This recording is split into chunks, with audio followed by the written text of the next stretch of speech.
In some emergency front-end collision situations, the low-speed front automatic braking feature will help reduce crash severity or even help avoid one by applying the brakes automatically or enhancing your braking.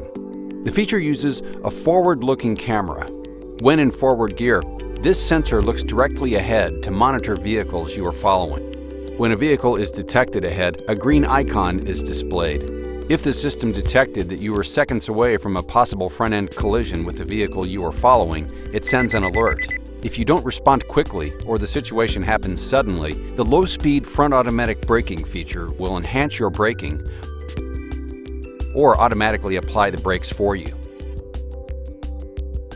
On some vehicles, the brake pedal moves when automatic braking occurs. You can override automatic braking at any time by pressing the accelerator or applying the brakes. If the system slows your vehicle to a complete stop, you can release the brakes with the electronic park button. This feature can be turned off through the vehicle menu setting.